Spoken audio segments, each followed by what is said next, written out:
Hi.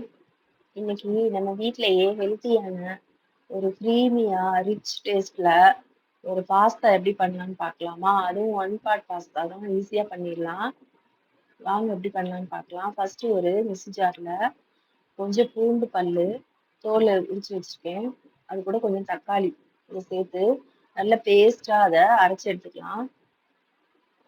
அப்புறம் ஒரு பேன்ல 2 piece of butter சேர்த்திருக்கேன். அதுலயே கொஞ்சம் பொடியா நறுக்கின வெங்காயத்தையும் சேர்த்துக்கலாம். வெங்காயம் கொஞ்சம் நல்லா கண்ணாடி பதம் அளவுக்கு வதங்கினதும் அதுல கொஞ்சம் உப்பு, கொஞ்சம் மஞ்சள் சேர்த்துக்கலாம்.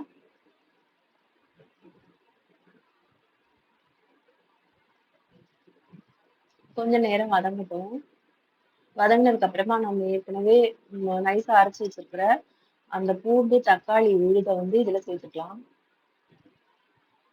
கொஞ்சம் பச்சை வாசனை போற வரை கிண்டி விட்டுக்கலாம். கிண்டிட்டு அது கூட ஒரு நமக்கு தேவையான அளவுக்கு கொஞ்சமா வர மிளகாய் தூள் சேர்த்துக்கலாம்.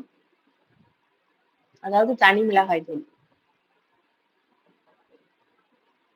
சேர்த்து கொஞ்ச நேரம் வதங்கி அது நல்லா கெட்டியானதும் தண்ணி சேர்த்துக்கலாம். தண்ணி நான் 1 கப் பாஸ்தாக்கு 2 கப் தண்ணி ஆட் பண்ணியிருக்கேன். சாதாரணமா அந்த சிப்பி பாஸ்தா இருக்கும்ல, அதுதான் நான் இப்ப எடுத்திருக்கேன். அதுக்கு 1 கப்புக்கு 2 கப் அளவு தண்ணி சரியா இருந்தது. நம்ம பாஸ்தாவோட சைஸுக்கு தகுந்த மாதிரி கொஞ்சம் வேணா வேகறதுக்கு டைம் எடுத்துக்கிச்சுன்னா கொஞ்சம் தண்ணி அதிகமா சேர்த்துக்கலாம். இப்ப தண்ணி நல்லா கொதி வரட்டும். கொதிச்சதும் எடுத்து வச்சிருக்கிற 2 கப் பாஸ்தாவை நான் அதுல சேர்த்துக்கிறேன்.